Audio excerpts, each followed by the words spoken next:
Selamat datang di podcast KBRI Riyadh, Ahlan KBRI Riyadh. Nah, kali ini kita punya topik yang cukup menarik, yaitu mengenai ulama-ulama Nusantara yang dikenal di Arab Saudi. Nah, kita tahu bahwa zaman dulu ulama-ulama kita ini sangat dikenal di Arab Saudi ya. Kita misalnya mengenal Kiai atau Syekh Mahfud Tirmizi, Syekh Daud Al-Fatani, Syekh Arsyad Al-Banjari, Syekh Ahmad Al-Minangkabawi, dan yang paling dikenal yang juga dikenal sebagai guru-gurunya ulama-ulama di Indonesia, yaitu Syekh Nawawi Al-Bantani. Nah, tapi sayangnya generasi muda ini kayaknya belum terlalu tahu mengenai Syekh Al-Bantani ini. Alhamdulillah kita di sini kedatangan seorang pengarang buku, seorang profesor guru besar yang mengarang buku tentang Syekh Nawawi Al-Bantani ya. Bukunya judulnya ini, Syekh Nawawi Al-Bantani 1897 Mahaguru Ulama Hijaz dan Nusantara abad ke-19, dikarang oleh Profesor Mufti Ali PhD dan co-author Dr. Hajah Siti Ma'rifah Ma'ruf Amin.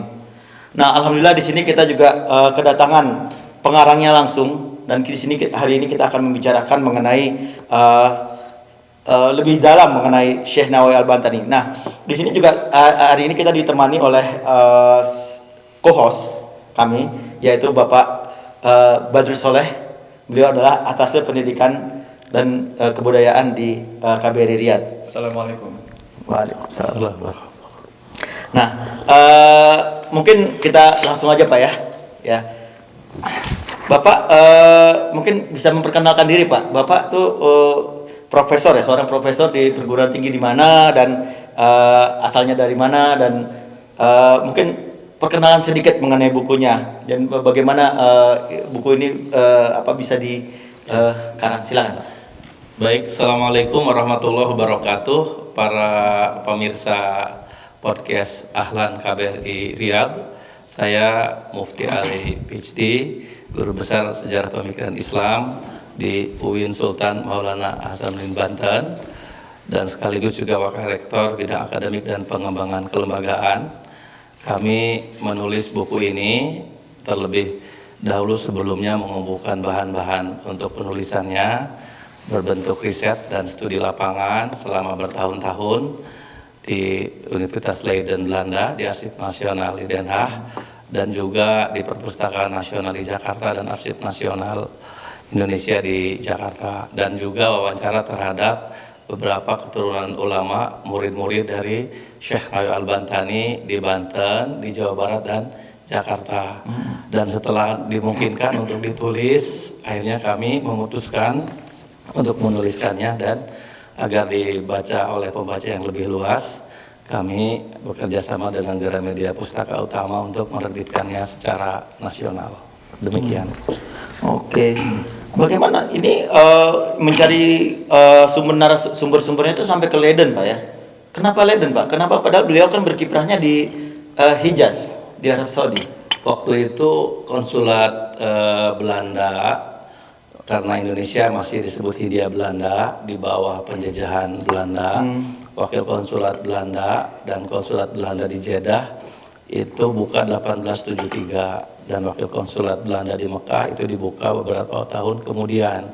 Mereka banyak sekali membuat laporan tentang mukimin, tentang masyarakat Hindia Belanda, baik yang ada di Jeddah maupun yang ada di Mekah. Otomatis ketika ingin merekonstruksi tokoh-tokoh ulama, masyarakat, keadaan masyarakat, dan seterusnya, kami mau tidak mau harus konsultasi terhadap arsip-arsip bekas konsulat Belanda di Jeddah, dan itu semua arsip-arsipnya ada di Arsip Nasional di Den Haag, ada di Perpustakaan Nasional di Den Haag, dan itu mungkin pekerjaan yang paling berat, karena dalam 3 tahap, 1 tahap itu 2 bulan, kami harus memilah-milah arsip yang relevan. Selebihnya kita juga telah diuntungkan adanya tulisan yang sudah terbit oleh orientalis Belanda yang saat itu memang masuk Islam, Abdul Ghafur, akses ke Mekah, tinggal di sana, Lalu dia membuat satu tulisan 2 jilid,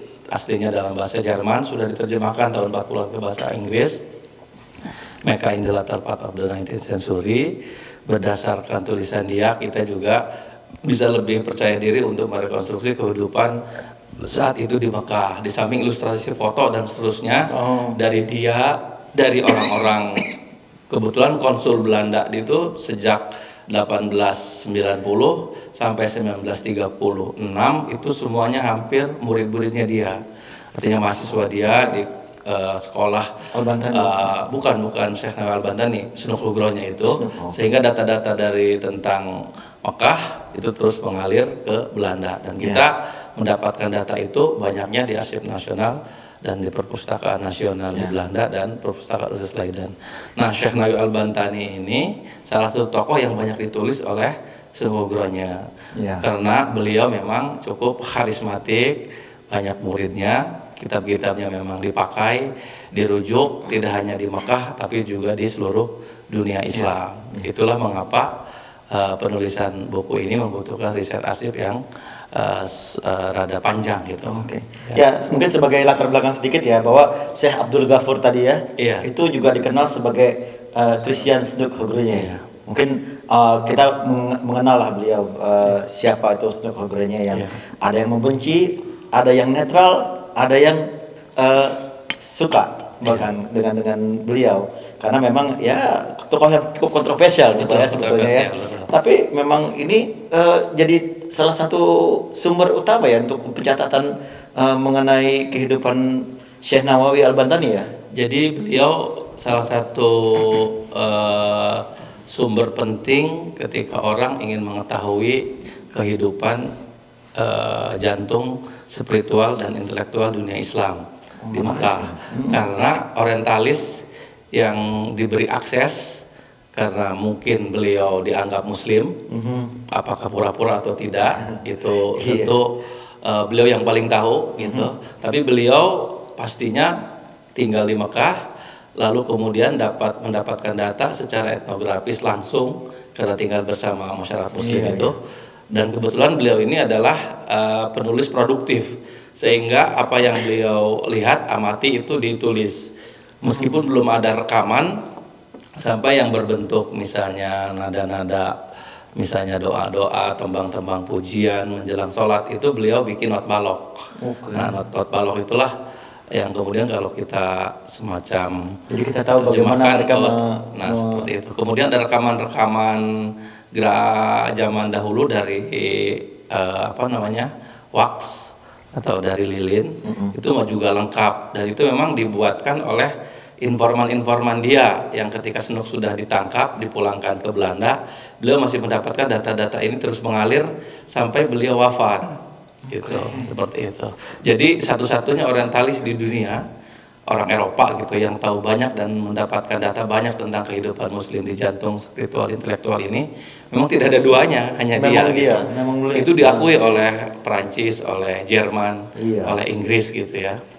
Sehingga ini ketika Amerika ingin membuat perjanjian pengeboran minyak dengan kerajaan Saudi yang baru terbentuk, dia minta Sunuk yang mengoreksinya, karena dianggap Sunuk yang paling tahu tentang seluk-beluk adat istiadat daerah ini. Informasi baru itu ada datanya Pak. Jadi ternyata Sunuk itu juga berpengaruh pada sejarah Arab Saudi ya, sejarah minyak. Makanya beliau di antara guru besar di Leiden tuh yang paling kaya raya Pak. Itu karena gajinya dari konsultan Kementerian Kolonial, ya guru besar, ya dia juga konsultan Aramco Pak. Itu betul. Masya Allah. Ada data arsipnya. Baik. Nah ini selain Sunuk Nugroho siapa lagi narasumber yang penting buat buku ini? Nah, narasumber yang penting itu sebenarnya laporan-laporan dari pegawai wakil konsulat Belanda yang di Mekah itu. Laporannya. Wakil konsulat Belanda di Mekah itu dia membuat laporan harian dan jumlahnya itu banyak, ribuan halaman. Saat ini kopi arsip itu ada di Perpustakaan Nasional di Den Haag dan Arsip Nasional di Den Haag. Lengkap Pak, dari buka sampai tutup ada. Konsulatnya masih ada sampai sekarang? Kalau konsulatnya kan yang di Jeddah itu yang kemarin kita ceritakan, itu yang mungkin itu yang Zainal House itu ya. Oh, gitu. Bapak kemarin sempat ya ke Jeddah ya? Sempat ke depan pintunya. Oh gitu. Apa namanya tadi, Zainal House ya? Zainal House. Oh, jadi kalau misalnya kita ke Jeddah, kita ke daerah mana nih, Al-Balad ya? Al-Balad, Di Al-Balad ya. Di Al-Balad itu ada satu bangunan yang disebut Zainal House, yang itu bekas dari konsulat Belanda zaman dulu, yang tugasnya adalah menerima jamaah Indonesia dan mencatat mukimin-mukimin Nusantara saat itu ya Iya. di situ ya. Dan makanya banyak sekali catatan mereka.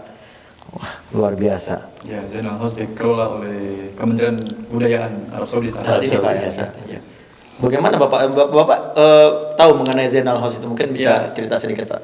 Di musim haji tahun 2024 ini, 2023 ya, Ya. maaf, tahun lalu, kita sempat diundang oleh Kementerian Kebudayaan dan juga oleh kedutaan Belanda saat launching Zainal House. Oke. Dan ini menarik sekali karena di Zainal House sendiri memuat foto-foto dan juga dokumen, ada video juga, ada rekaman video, rekaman suara Ya.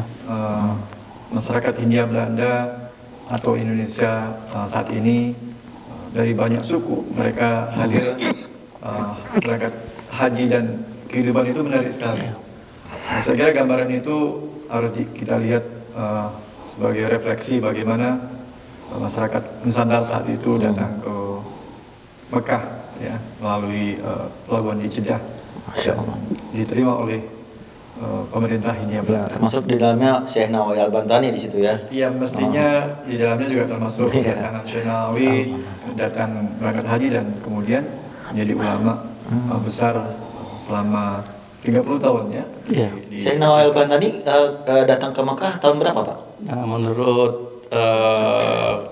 kesaksian sumber-sumber arsip maupun sumber sekunder, Syekh Nawawi itu sempat 2 kali. Yang pertama itu masih kecil, lalu habis itu dia balik lagi ke Hindia Belanda. Di Hindia Belanda dia masih kecil itu maksudnya usia 12. 12.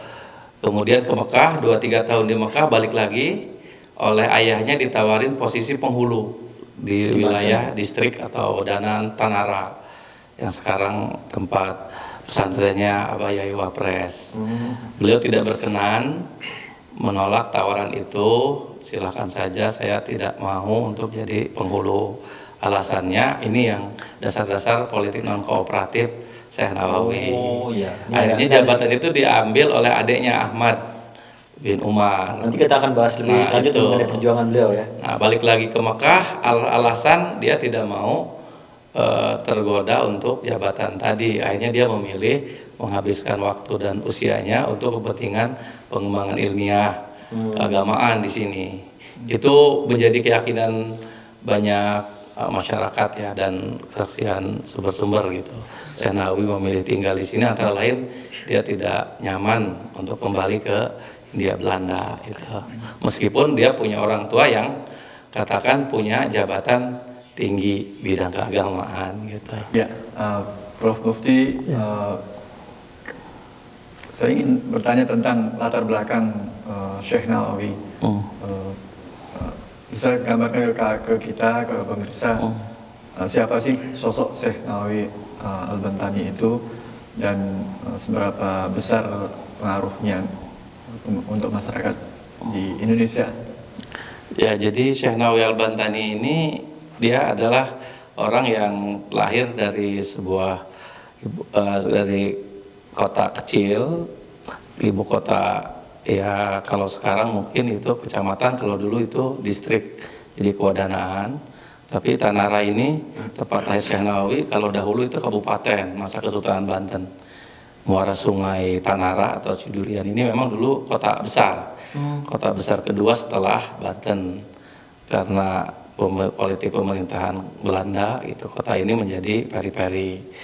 Nah, Syekh Nawawi ini lahir dari keluarga yang terhubung sesungguhnya ke Sultan Banten melalui garis ayah. Orang selalu bilang ke Pangeran Sunyararas. Pangeran Sunyararas ini bupati di situ, anak dari Sultan Maulana Hasanuddin.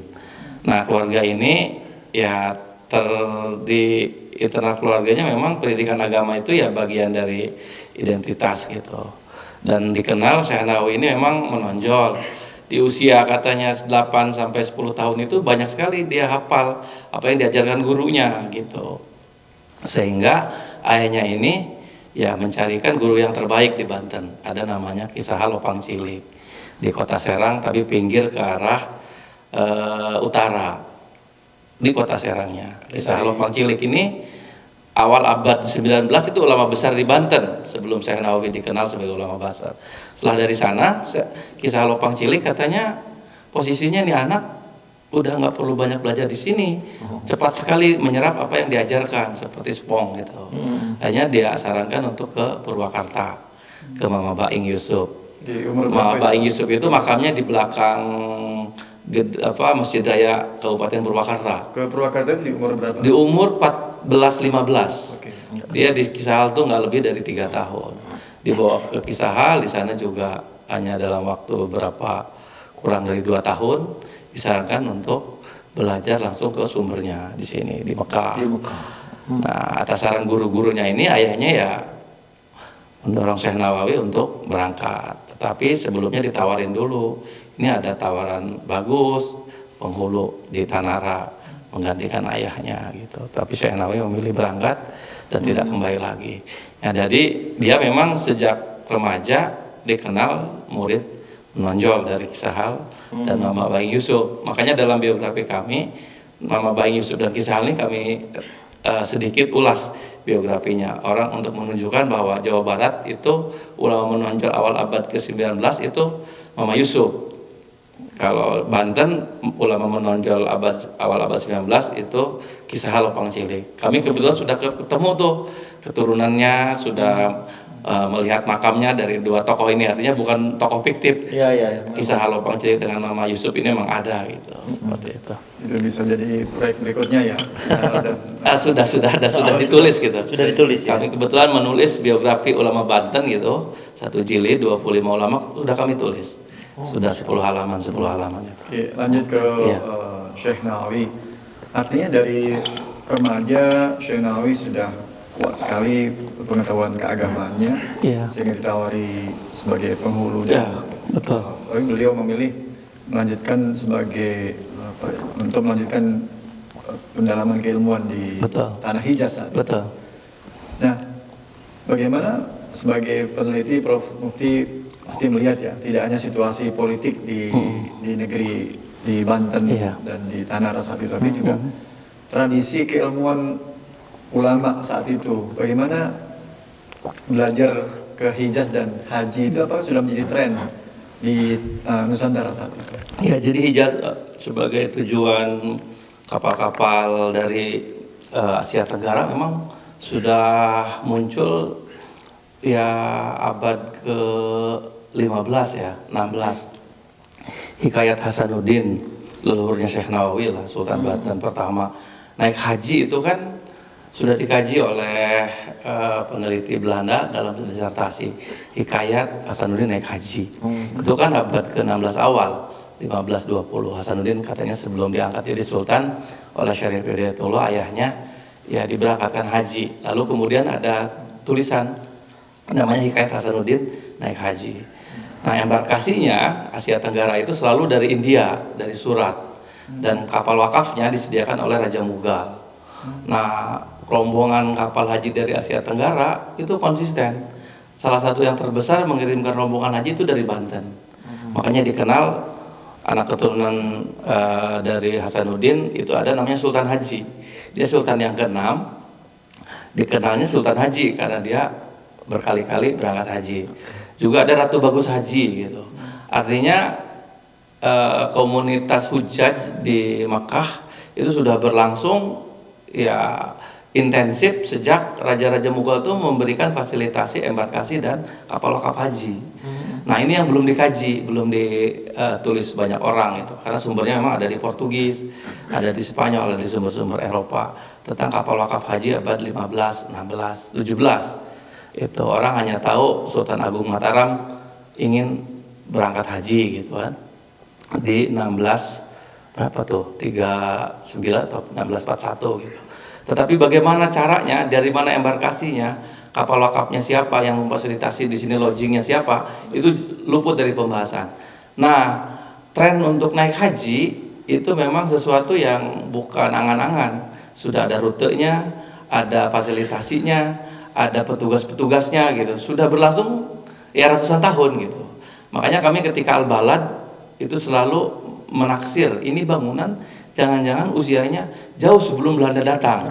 Gitu. Karena ya sumber-sumber primer yang kami dapatkan, kami baca gitu langsung, itu berlangsung sudah sejak zaman dahulu gitu. 300 tahun sebelum Syekh Nawawi datang ke Hijaz, Ya, sudah berlangsung tradisi haji dan juga secara mendalami keilmuan. yang mendalami keagamaan keilmuan. pasti. Misalnya maaf, Sultan Banten Abdul Mufakir Mahmud Abdul Qadir, titulernya tuh kan dia Sultan. Sebelumnya Raja Banten tuh hanya mendapatkan gelar Maulana, tidak Sultan. Sultan tuh katanya diperkenalkannya oleh mendapatkan gelar Sultan dari sini, dari Hijaz ini. Bukan Dan dari itu Turki berlangsung ya? tahun 1631. Bukan dari Turki ya Pak? Ya, artinya waktu itu di bawah ke di Turki bawah Turki Utsmani Utsmani. begitu ya. Dan itu ketika dapat tutuler dari mulai suratnya, kemudian juga Sultan itu memberikan mandat untuk 3 utusannya itu mengkopi kitab-kitab agama di Mekah. Ketika datang 3 utusan ini, itu masyarakat Banten menyambutnya 1 bulan penuh. Dan dalam sejarah lokal, sejarah Banten itu 40 halaman memberitakan tentang ini.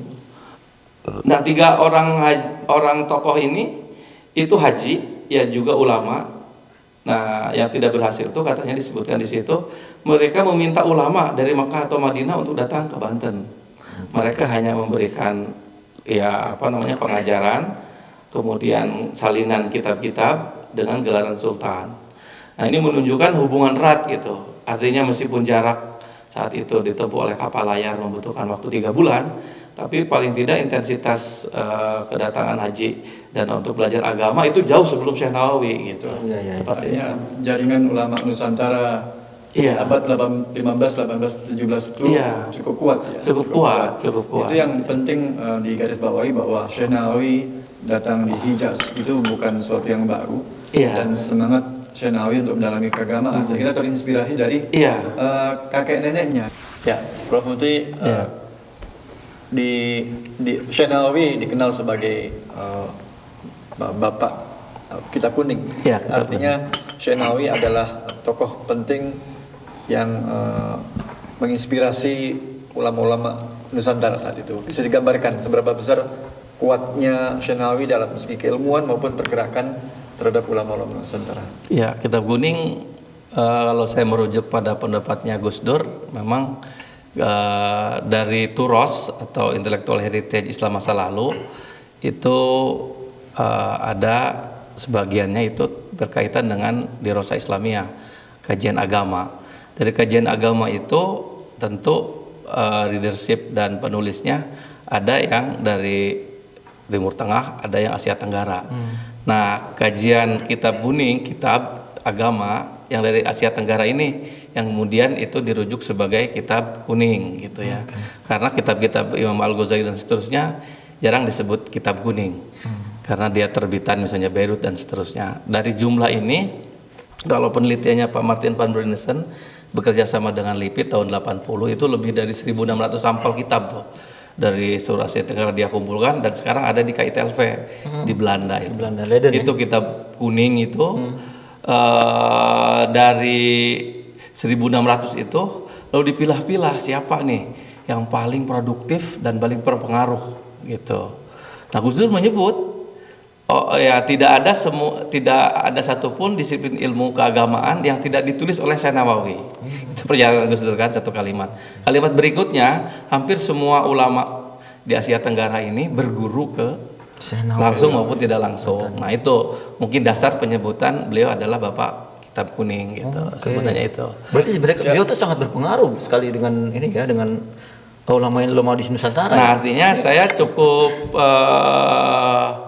lega dengan adanya fakta yang saya kemarin atas saran dari Pak Adikbud datang ke National Library of King Fahad ini. Oh, kemarin ada 31 kitab. Artinya gambaran kita tentang misalnya kerajaan Saudi menghancurkan kitab-kitab turas dari ulama-ulama Asia Tenggara ternyata tidak. Nyatanya ada. Terus cetakan pertama 1881 ada, meskipun barangnya belum saya petik gitu ya, hanya berupa katalog, tapi itu bukti bahwa ini masih menyimpan heritage intelektual dari ulama-ulama Hindia Belanda. Kitab-kitab kuning itu masih ada di sini. Artinya, Kalau- Syekh Nawawi adalah tokoh ulama Syafi'iyah. Kitab-kitab Syafi'iyah ternyata kerajaan Arab Saudi tetap memelihara kitab Ya, memelihara. yang baik di perpustakaan terbaik di Arab Saudi. Ya, di Arab Saudi. Perpustakaan Nasional King Fahd National Library. Artinya itu temuan yang sangat penting. Iya, sangat penting. Seberapa penting sih temuan itu untuk melihat Prof. Mufti kemungkinan kelanjutan dari riset ini? Ya, saya ini kan kebetulan dapat tugas dari Wakil Presiden mengumpulkan sebanyak-banyaknya karya Syekh Nawawi dari seluruh dunia. Gambaran saya itu belum bantahkan sehingga kemarin itu datang seolah-olah hanya Belanda yang paling lengkap menyimpan karya Syekh Nawawi. Berikutnya ya di kita gitu. Tapi ketika saya melihat di Perpustakaan Nasional King Fahd kemarin dan belum ke perpustakaan besar lainnya di Saudi dan masyarakat, jangan-jangan sesungguhnya benar perkiraan kita terhadap kasusnya Syekh Ahmad Khatib Al-Minangkabawi yang sebagian karyanya diyakini oleh para orientalis tidak ada, hilang. Yang tersisa hanya yang di Belanda ketika ada keturunan dari ulama murid Ahmad Khatib Al-Minangkabawi menemui gubernur Sumatera Barat dan membawa karya lengkap. Nah, ini jangan-jangan akan terjadi, saya berharap, ke karya Syekh Nawawi. Ternyata Saudi lah yang paling lengkap menyimpan, meskipun baru ada di perpustakaan nasionalnya 31. Tapi kan kita belum hunting ke perpustakaan-perpustakaan lain dan masyarakat. Ini juga menjadi motivasi kami gitu, motivasi kuat ya, dan kami akan lapor ke Wapres, kami juga akan menghubungi sponsor bahwa kami akan memfokuskan pencariannya fokus di kerajaan Saudi. Memangnya ada berapa sih memangnya buku-buku dari karya Syekh Nawawi ini sebetulnya? Syekh Nawawi itu karyanya kalau yang terverifikasi dan detail satu-satunya itu ada, dan berapa ratus kali dicetak itu 41 plus 1, Pak. 41 plus 1 maksudnya apa? Ya, tuh? kalau 41 itu ada, 1 itu 40 itu ada di kitabnya, yang ke-41 itu ada di Naqib al-Atas dalam catatan kaki bukunya dia. Yang satunya lagi itu 42 itu ada risalah polemik antara Syekh Nawawi dengan Sayyid Utsman. Risalah ini ada di Arsip Nasional di Den Haag. Artinya berbentuk tulisan tangan, belum dicetak. Yang ke-41 tadi tidak ada di perpustakaan yang lain, hanya ada di Naqib al-Atas. Saya udah WA Ibu Maripah saat mendampingi Wapres di Kucing, tapi rupanya mungkin saat itu jaraknya terlalu jauh dari Kucing ke Syekh al-Atas ini di Kucing. Naqib al-Atas itu di Kuala Lumpur. Kuala Lumpur. Ya, Pak Wapres kemarin katanya kunjungan kunkernya ke Kucing. Itu maksudnya biar mention ke Perdana Menteri supaya tolong cek masih ada nggak di. Karena Naqib al-Atas itu di bukunya yang terbit tahun 80 dia menyebut dalam catatan kakinya ini ada di koleksi pribadi saya. Itu jadinya saya saya akhirnya menambahkan jumlah karya Syekh Nawawi itu menjadi 41.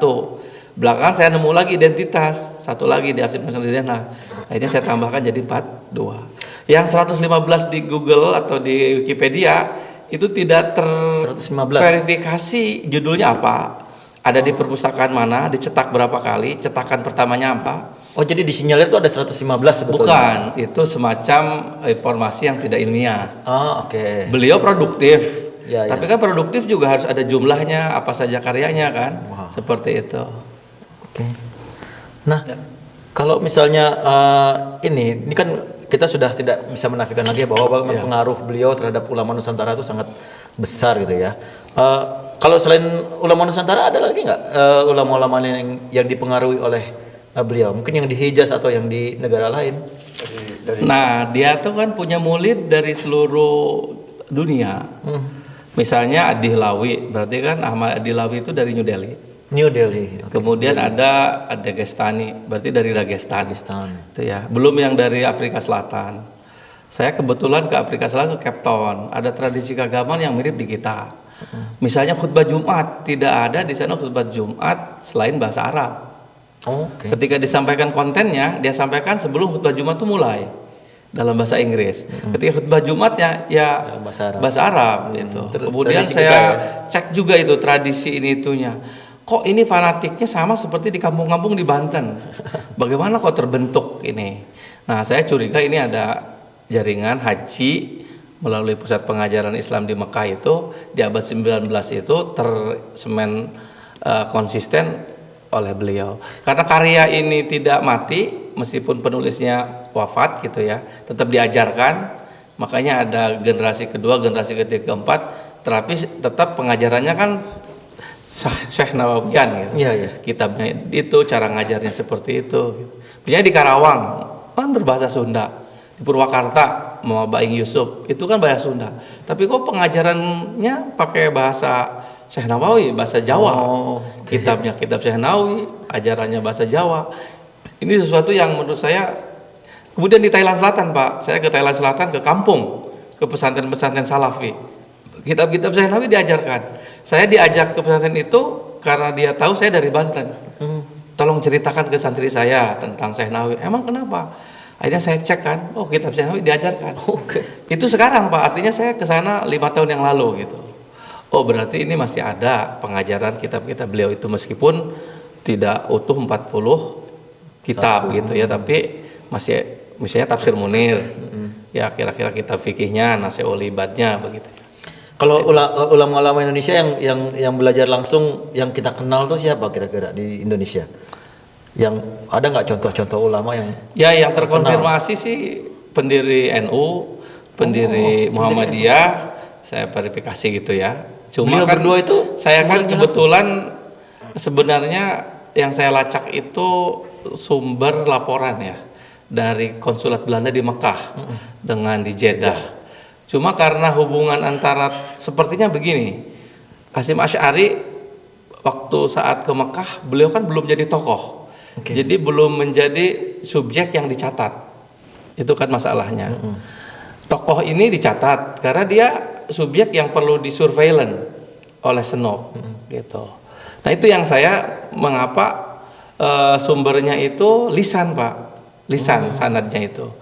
Kalau misalnya kita ke sekolah kan pasti ada buku pendaftaran. Iya. Itu saya berharap di Wakil Konsulat Belanda di Mekah itu ada arsip-arsip siapa yang belajar. Hanya dia menyebutkan nama ulama, jumlah santri, usia ulama itu, tempat pengajarannya di mana, dan sudah berlangsung berapa lama. Arsip itu saya ada. Per ulamanya ada, asalnya ada, usianya ada, jumlah santrinya ada. Tetapi santri satuannya satu-satu santrinya nggak ada. Nah kalau arsip sekolah itu Pak, jumlah siswa, nama siswa itu ada. Kebetulan saya juga nulis buku Banten dan Pembaratan, arsip-arsip sekolah zaman Belanda itu saya kumpulkan lebih dari 400 bundel arsip. Itu nama ada. Nah kalau untuk di Mekah hanya nama ulama saja. Dan menurut saya seperti itu. Ini sudah diceritakan dalam buku ini Pak ya? Sudah Pak. Sudah. Oh, berarti ini memang harus dibaca ini buku yang sangat menarik dan penting buat menambah wawasan kita tentang bagaimana kiprah ulama kita di masa lalu gitu. Artinya, nah ini ulama-ulama yang tadi disebutkan Pak Kiai Hasyim Asy'ari, Kiai Ahmad Dahlan, itu kan beliau tuh kan salah satu dikenal sebagai pahlawan pergerakan ya, pergerakan nasional. Itu memang terpengaruh dari ajarannya Syekh Bantani atau memang muncul dengan sendirinya? Kalau melihat bagaimana itu pengajaran beliau berpengaruh terhadap munculnya nasionalisme di Indonesia. Jadi orang ketika nyusun SK saja kan ada konsideran Pak. Konsideran itu pasti dasar kan, pertimbangan. Kitab itu salah satu konsideran oleh ulama berikutnya, sudah pasti. Kita tidak akan menyebut boleh jadi ini muridnya, boleh jadi bukan muridnya. Yang pasti kalau karyanya dirujuk, berarti kan itu konsideran. Ya. Masalahnya tidak ada satupun disiplin ilmu bidang agama yang tidak ditulis oleh Syekh Nawawi. Jadi hampir pasti ketika Syekh Nawawi mendefinisikan umaro adalah mereka yang tidak hanya harus muslim tapi harus mengerti ilmu agama. Dia harus ulama. Udah pasti itu jadi konsideran Pak.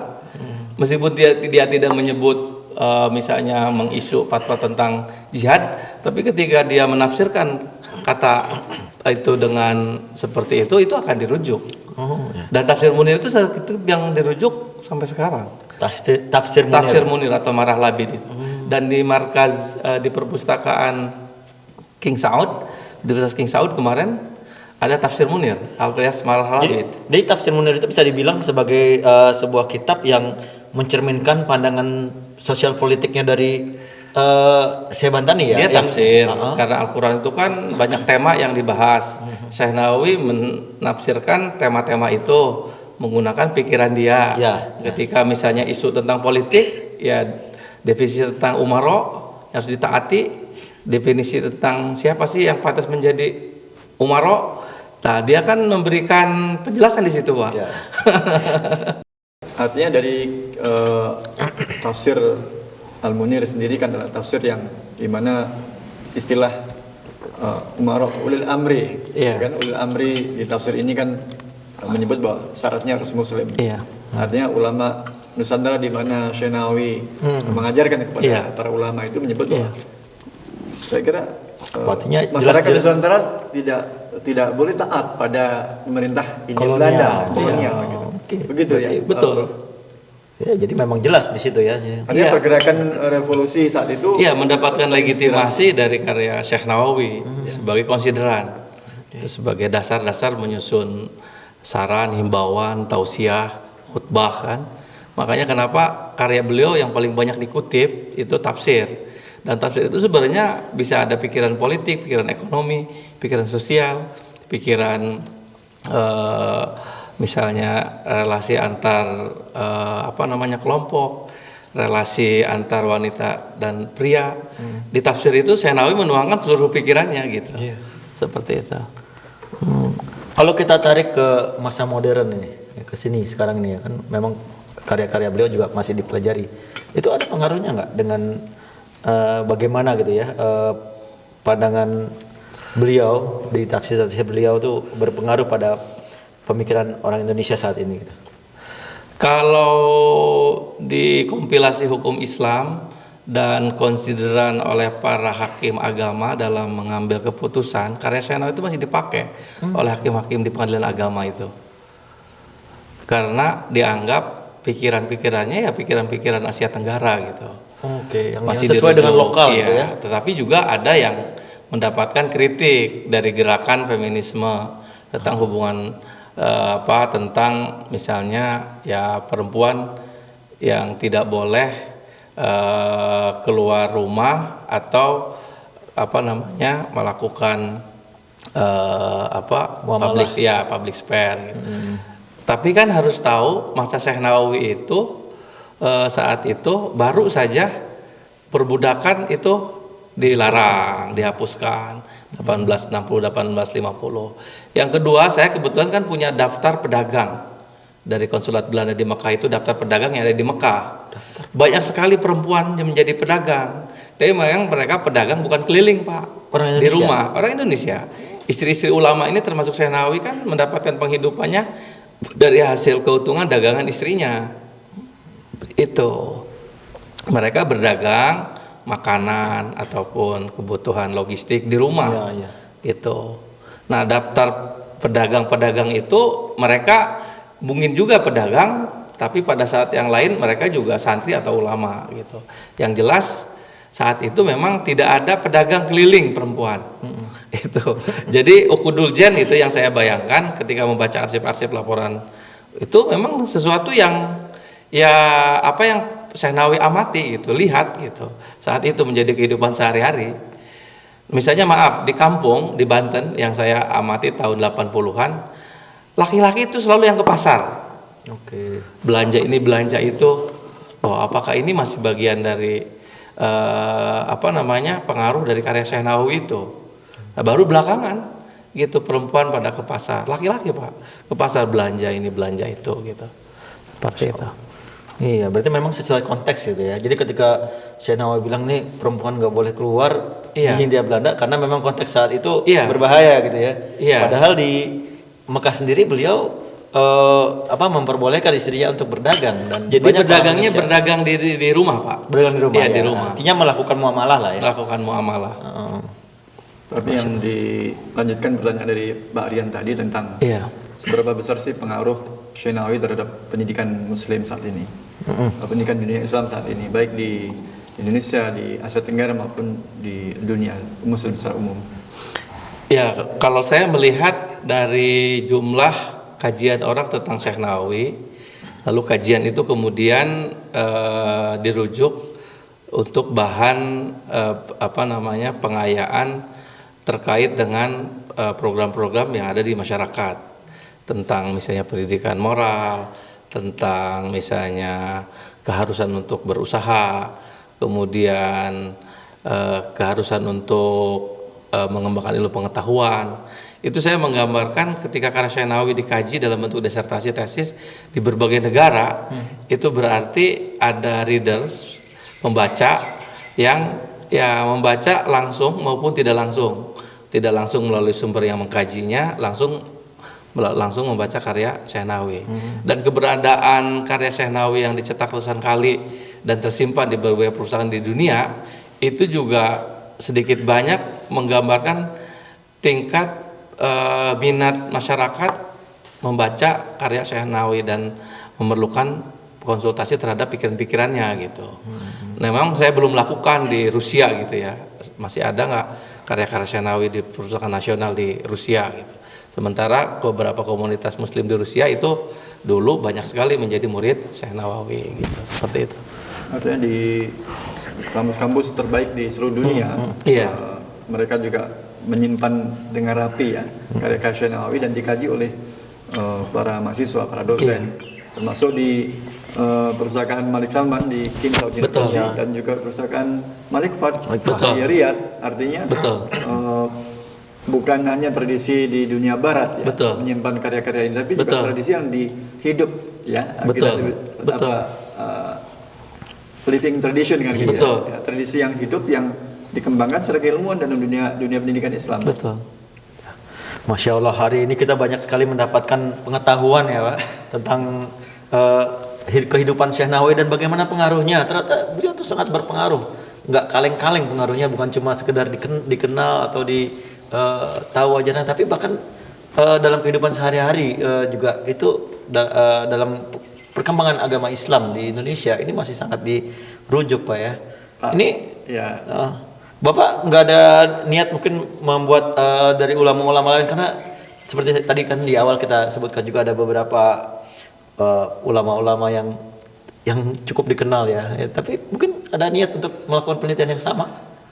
Sebenarnya paralel dengan penulisan Syekh Nawawi, kami ada 3 draft buku itu ya, 3 draft dari murid-murid Syekh Nawawi. Konteksnya memang untuk keperluan pengajuan calon pahlawan nasional. Ki Wasid misalnya, Muhammad beliau sedang diajukan sekarang ya? Ya, kita pengajuan nanti Maret tahun ini untuk ke Kementerian Sosial. Itu draftnya sudah beres, lagi proses revisi. Lalu ada pendahulu Syekh Nawawi dari Banten dan sudah diakui sebagai pahlawan nasional, itu juga riset-riset ulama tapi di abad 17 Pak. Itu sudah diterbitkan tapi pengen naik ke penerbit Gramedia. Nah, cuma Syekh Nawawi ini kan terlalu banyak karya yang belum karya-karya beliau itu banyak yang tidak ada, dan mungkin bukan tidak ada, belum ada upaya sistematis untuk mendapatkannya gitu.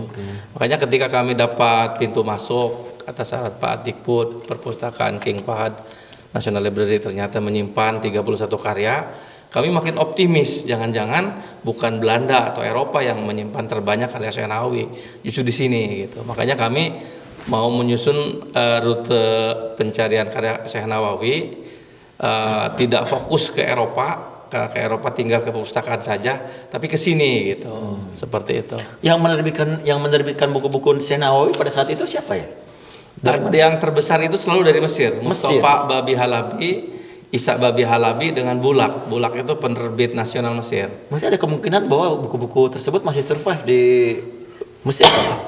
Seharusnya iya, tetapi itu juga butuh effort untuk jaringan seluruh toko buku atau eks percetakan karya-karya Syekh Nawawi abad 19 ini. Dan kalau misalnya effort ini dilakukan secara konsisten, boleh jadi bisa menjawab bisa mengisi gap atau kekosongan saat ini gitu. Ya, Prof. Mufti selama ini kan Prof. Mufti bekerja sendiri bersama tim penelitian ini. Tapi dari pembicaraan tadi kita tahu bahwa sebenarnya keberadaan kitab-kitab 42 kitab yang dimiliki oleh Syekh Nawawi Al-Bantani tersebar di banyak tempat. Buktinya ada puluhan di Riyadh, di perpustakaan di Riyadh. Dan mungkin lebih Pak ya. Dan kami yakin di Al-Azhar juga ada, di Al-Azhar University, di mana penerbit awal kitab-kitab Syekh Nawawi Al-Bantani adalah dari Mesir. Dari Mesir, betul. Nah, kami memohon bantuan para mahasiswa Indonesia, para peneliti dan dosen yang tersebar di Kairo, di kota-kota lain, di kampus-kampus lain termasuk di Ummul Qura, di Jamiah Islamiyah dan kampus-kampus lain termasuk Asia Tenggara dan Dagestan tadi ya. Iya. Agar membantu kita mencarikan nama-nama kitab yang ada di perpustakaan masing-masing dan itu bisa dikirim ke kami sebagai informasi. Kami yakin ini penting karena Syekh Nawawi Al-Bantani adalah kebanggaan umat Islam dan kebanggaan bangsa Indonesia. Iya, dan mungkin bukan cuma mahasiswa Pak, tapi siapapun yang melihat podcast ini ya, ini bisa kita yang mungkin mempunyai buku-bukunya Syekh Nawawi Al-Bantani atau ulama-ulama Nusantara lain yang mereka punya di sininya, dan ini perlu kita naikkan, kita publikasikan bagaimana sehingga orang tahu bagaimana peran ulama kita di sini. Ya, nanti minta tolong para mahasiswa dan para peneliti kirim ke alamat ini email dan siapapun Pak ya, artinya siapapun, bahkan orang umum yang punya buku tersebut. Betul Pak Rian. Prof. Mufti juga sedang mencari dalam setahun ini Prof ya, untuk kitab-kitab Syekh Nawawi dan ulama-ulama Nusantara lainnya yang kemungkinan masih banyak tersebar di perusahaan-perusahaan pribadi. Benar. Masyarakat di Arab Saudi. Benar sekali. Nah, ini mohon bantuan bukan cuma di Arab Saudi, tapi di seluruh dunia, di Asia Tenggara, di Mesir, bahkan di Dagestan tadi ya. Syekh Nogib Al-Atas tadi di Kuala Lumpur. Di Kuala Lumpur.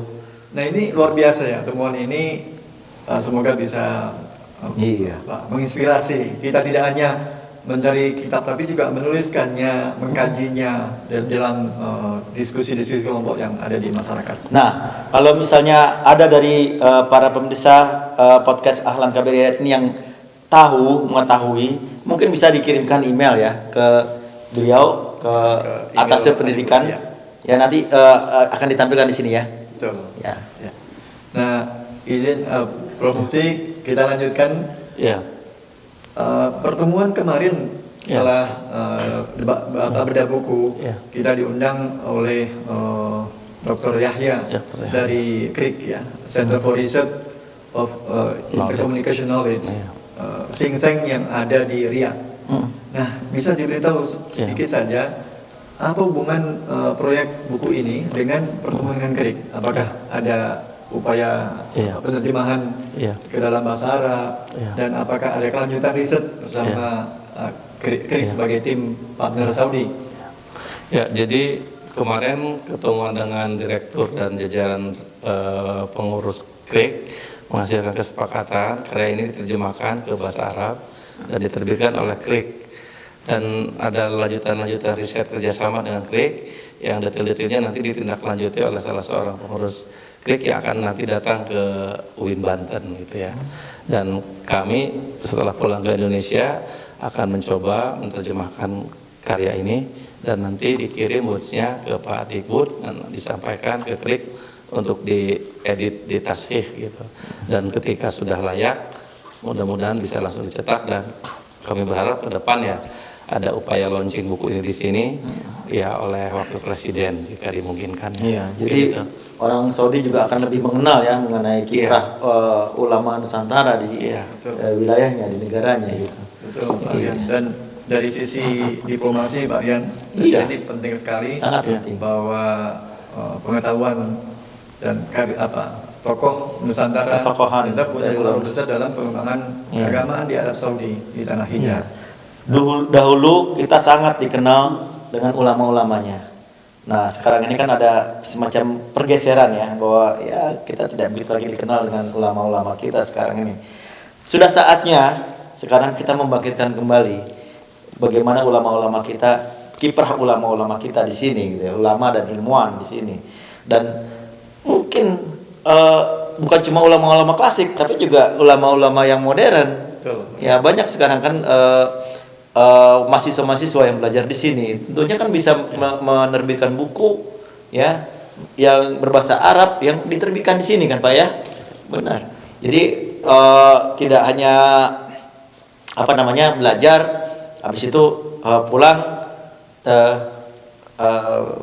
mengajarkan apa yang diajarkan oleh gurunya, tapi tidak menerbitkan karya tulis.